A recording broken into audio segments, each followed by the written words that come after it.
Hi guys, James here at Mr. Car Finance. As you know, First Rand Bank have been in the Supreme Court this morning debating tort of bribery, etc. So one of the things we wanted to just demonstrate is one of their days where they'd probably be bribing quite a lot of people on that one day. So this is a day at Palmer Motorsport, probably 200 to maybe £250,000 investment. We had Martin Brundle there, also ourselves going out in the cars. Now, I had car dealerships from 2006 to 2020. So we were involved in this world constantly. And, you know, being honest, some of the finance companies were absolutely brutal. So, you know, some of the cars dealers were put under a lot of pressure to do certain things, otherwise they were pulling funding, etc. This was probably a classic day. You know, I was one of their main providers for finance. We did big high volumes, etc. And this was the sort of thing that get put to every day all the time. You know, targets. This was a Palmer Motorsport day, probably cost maybe £3,000 each at least. And then we had the hotel stays and dinner and everything else. So all this stuff was going on all the time. So this was how they were spending the money in the dealerships.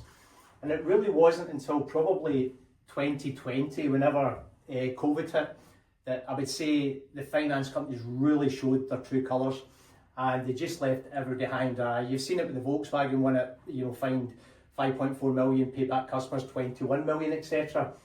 This whole period, they literally, you know, we all live by this here, you know, consumer credit law, etc. But this point, it was just getting, that book was getting thrown out the window, and everybody was doing as much as they could to try and make as much money and not look after the customer. And then, as you see with Volkswagen, repossessed the cars and pulled them back in.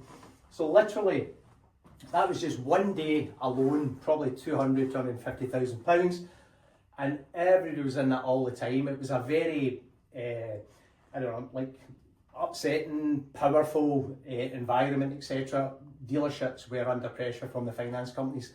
So literally on that day, £200,000 day, whether that's viewed as bribery or commissions, and that's what we say, commissions come in lots of different forms. A lot of these companies, they're in the court today, First Rand Bank, a lot of these companies are paying commissions for volume bonus and maybe paying marketing budgets up front, up to £1 million up front, etc. So when you do the claims, you need to understand where all the commissions came from and what volume bonuses were involved in that deal, etc. So it's fairly complex. We have a really good understanding, because I was in and about that for maybe like 14 years or whatever, day in, day out, the main contact with all the finance companies and negotiating all the big deals, etc. So we've got a really good understanding. So as far as the race results, I would say that First Rand Bank and MotoNovo are probably a DNF. So I reckon you'll be a did not finish. Okay, thanks now.